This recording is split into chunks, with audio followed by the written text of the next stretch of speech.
Depuis plus de 5 ans déjà, la Covid fait des ravages. Malgré les mesures gouvernementales mises en place dès les prémices de la pandémie, telles que le port du masque et des gants obligatoires, l'interdiction des ventes de tables de plus de 6 personnes, le développement de scaphandres aseptisés et la lutte impitoyable contre le complotisme, les centaines de variants de la Covid frappent encore durement l'humanité. Bonsoir à tous. Ce soir, émission spéciale. Nous organisons un débat démocratique et représentatif pour discuter de l'évolution de la pandémie. Nous recevons M. Vaccine, ministre de la Santé. Bonsoir. Nous recevons Mme Lutralo, sociologue féministe engagée qui nous parlera de son livre « Le patriarcalisme pandémique ». Bonsoir. Et enfin, nous recevons M. Soja, environnementaliste engagé, président de l'association Animal Life Matter. Bonsoir. Monsieur le ministre de la Santé, comment allez-vous ? Mais écoutez, je vais bien, merci. Je vais bien parce que je n'ai pas la Covid. Et je n'ai pas la Covid parce que je ne fréquente pas plus de 10 personnes par jour. Je n'oublie jamais de changer mes masques et mes gants, même chez moi. Et je me fais vacciner tous les semaines. En un mot, monsieur le ministre, vous êtes un modèle. Mais bien entendu, et c'est grâce au strict respect des gestes frontières. Quand vous dites « gestes frontières », est-ce que cela veut dire que les frontières de la France ont été rétablies ? Mais bien sûr que non. Et rien qu'en posant la question, vous faites le jeu de l'extrême droite, monsieur. Les gestes frontières sont simplement le prolongement renforcé des gestes barrières qui étaient bien trop laxistes avec les Français. Depuis 2025, le gouvernement a mis en service une nouvelle application, l'application Ultimate Covid. Ouais, c'est exact, ouais. Monsieur le ministre, parlez-nous un petit peu de cette application encore boudée par les Français. Cette application Ultimate Covid est révolutionnaire. Grâce à l'intelligence artificielle, elle permet de contrôler le strict respect des gestes frontières. Par exemple, le porteur d'un fake masque, c'est-à-dire d'un masque non homologué par le ministère de la Santé, ne pourra pas avoir accès au lieu public, ni au transport, ni rentrer chez lui avant de s'être mis en règle. Moi, je trouve ça parfaitement normal. Autre exemple, celui qui fréquente plus de 10 personnes par jour reçoit une petite décharge électrique via son smartphone. C'est bien naturel, en tout cas pour celui qui veut sauver le genre humain. Exactement. Et pour anticiper d'éventuelles remarques complotistes, parce que je les vois bien venir, je tiens à préciser que cette application n'est pas obligatoire. Ainsi, les libertés sont préservées. Ah, les complotistes. Ouais, je vous fais pas. Je me permets de rappeler à tout le monde que si l'application n'est pas installée sur le smartphone, il est rendu obsolète. Donc permettez-moi, mais c'est tout de même un tout petit peu obligatoire. Monsieur Soja, laissons parler monsieur le ministre de la Santé. Par ailleurs, l'application Ultimate Covid sera bientôt capable de détecter si nous portons bien le masque pendant les rapports sexuels. On n'arrête pas le progrès. Ah bah non, c'est génial. Bah ça, c'est ma compagne qui va être contente, hein. Selon certaines rumeurs complotistes, l'application Ultimate Covid est dangereuse. La décharge électrique envoyée à la personne qui rencontre plus de 10 individus par jour provoquerait des électrocutions mortelles pour celui qui la recevrait. Là, on entre dans le vif du sujet. Monsieur Soja, s'il vous plaît. Ouais, écoutez, Santé publique France n'a jamais recensé de telles morts, c'est bien la preuve que ces rumeurs sont fausses. L'application Ultimate Covid ne tue pas, elle sauve des vies. Je dirais même plus, l'application Ultimate Covid ne sauve pas des vies, elle sauve la vie. Sûrement des rumeurs lancées par des mâles cisgenres qui ont soif de transgression sociale. Toujours la même histoire, quoi. Et puis, entre nous, s'il y a eu quelques électrocutions fatales, c'était dû à des smartphones obsolètes et non écologiques. Cela va de soi. Non mais les gens voient des complots partout aussi. Ah non, mais le patriarcat, c'est terrible. Monsieur le ministre, un dernier petit mot pour nous rassurer sur la circulation du virus ? Écoutez, le virus ne circule pas. Il envahit. Il pénètre. Il a envahi l'Europe et il pénètre maintenant nos foyers. Nous sommes en guerre. C'est pas hyper rassurant, quand même, hein. C'est rassurant pour la planète, hein, si je puis me permettre. Et cependant, la France a perdu une bataille, mais elle n'a pas perdu la guerre. Battons-nous tous ensemble et tous unis. Restons seuls, restons loin des autres. Merci, monsieur le ministre. Monsieur Soja, vous avez dit, me semble-t-il, que la propagation du virus était rassurante pour la planète. Oui, en effet, je suis un ardent défenseur du monde animal et de la nature.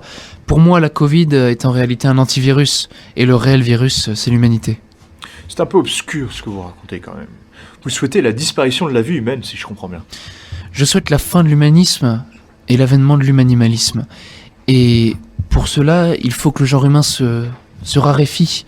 Donc toute pandémie est la bienvenue. Je ne suis pas certain que ce que vous dites est politiquement correct. Mais bon, passons. Êtes-vous pour ou contre les gestes barrières et mesures gouvernementales ? Je suis pour, oui.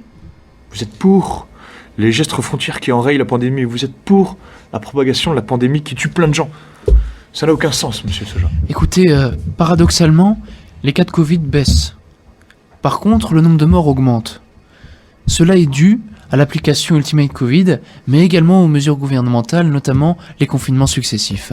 En EHPAD, les vieux sont isolés de leur famille et se suicident. C'est un véritable gérontocide. Voilà, je vais vous prendre un exemple très personnel Mais pour cet ma homme part. dit n'importe quoi. Les mesures gouvernementales ne tuent pas, elles sauvent des vies. Et nier cela est puni sur le fondement de l'interdiction de l'incitation à la haine. Monsieur le ministre, s'il vous plaît, laissez-moi terminer. Je vais raconter une histoire très personnelle. Ma grand-mère, Kudjat, a réussi à se hisser sur le toit de son EHPAD sans ses jambes. Et Elle s'est jetée dans le vide. Et alors? Elle s'est foulée la cheville à l'atterrissage. Mais je croyais qu'elle n'avait pas de jambes, cette grand-mère. Évidemment qu'elle s'est pas foulée la cheville. Elle est morte, tout simplement. Elle préférait mettre fin à ses jours plutôt que vivre encore confinée.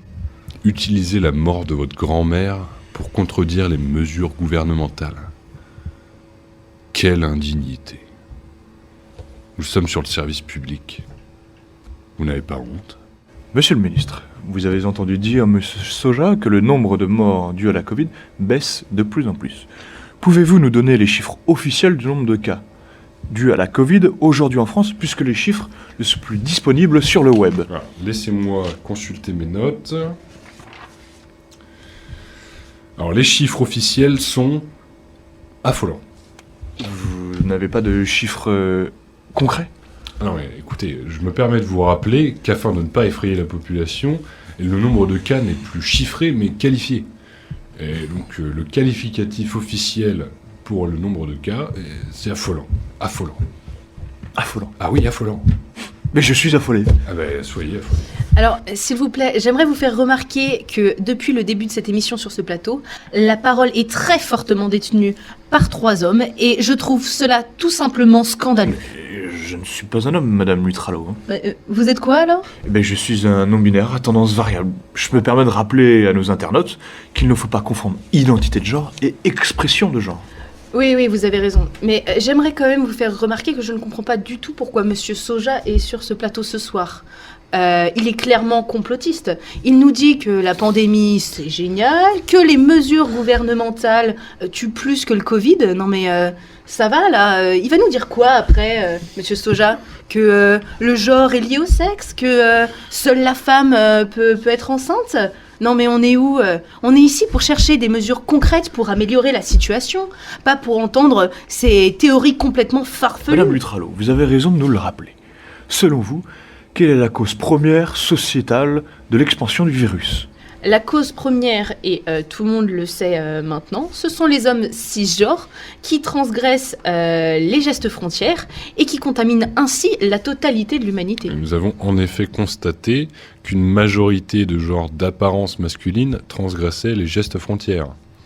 Comme par exemple le fait de mettre le masque sous le nez, ce qui est aujourd'hui pénalement répréhensible, pour cause de mise en danger délibérée de la vie d'autrui. Merci Monsieur le Ministre, comme quoi le privilège patriarcal nuit encore et toujours à l'humanité. Justement, madame Lutralo, parlez-nous de votre livre « Le patriarcalisme pandémique ». Alors, mon livre n'est ni plus ni moins qu'une étude sociologique sur la pandémie du Covid. Et donc on voit dans la première partie comment le patriarcat a favorisé et influencé le Covid. Et dans la deuxième partie, on voit comment le Covid a influencé le patriarcat. Donc face à ces deux choses horribles pour l'humanité, j'ai fait des propositions défensives et sanitaires pour améliorer tout cela. Alors, quelles sont ces mesures? Alors déjà, il faudrait favoriser le développement des trottoirs réservés exclusivement aux personnes non genrées.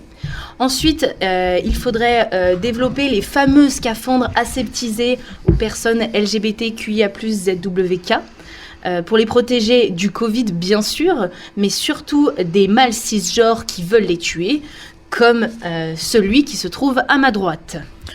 Mais moi je m'en fous, hein. Je souhaite la mort de tout être humain, peu importe son genre ou son sexe. Eh bien, qu'attendez-vous pour vous suicider, espèce de macho? Vous êtes bien un être humain, non? Ah non.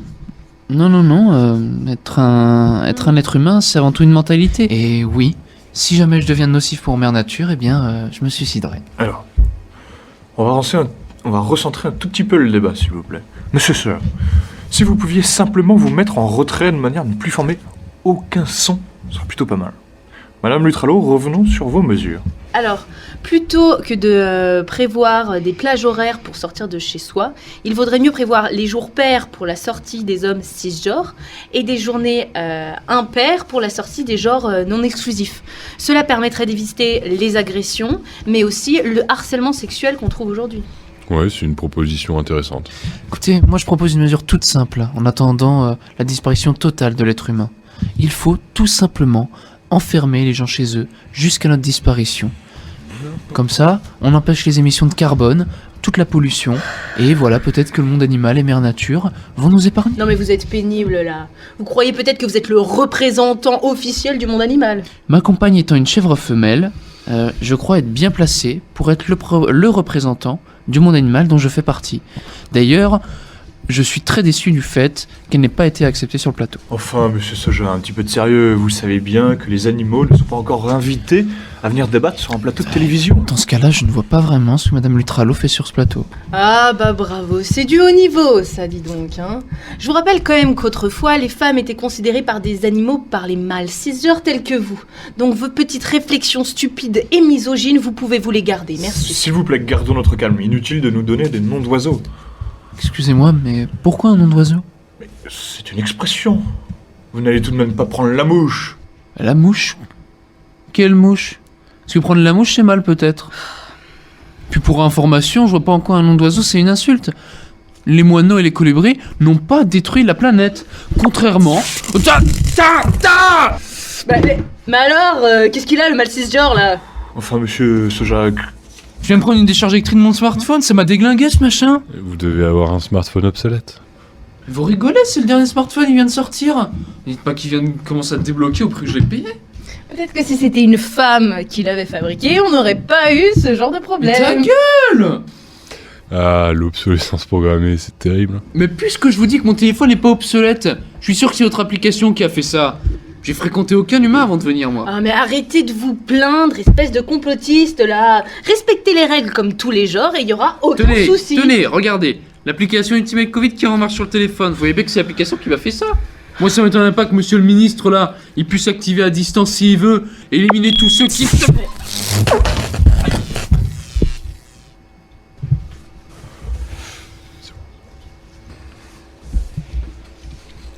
et monsieur Soja qui décide de faire une petite sieste pour reprendre ses esprits. Bon bah visiblement, la parité est enfin respectée sur ce plateau, il était Et temps. maintenant, Hein. une page de pub. Chers internautes, restez avec nous, nous nous retrouvons tout de suite après.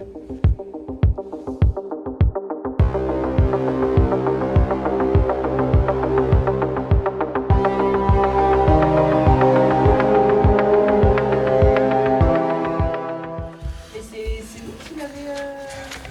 Ouais, non mais c'est pas pratique avec l'application. Ouais. Non mais c'est bien, vous avez su être discret. Bah écoutez, on peut pas demander des choses, une intelligence. Tout le monde, hein, ce pauvre monsieur là. Ah mais il nous a tout sorti quoi. Vous savez, moi c'est parce que c'est la direction qui m'a demandé. C'est la direction qui m'a demandé de le prendre parce que ça faisait un peu plus diversifié, vous voyez. Je parle à la direction. En tout cas, super travail. Bah écoutez,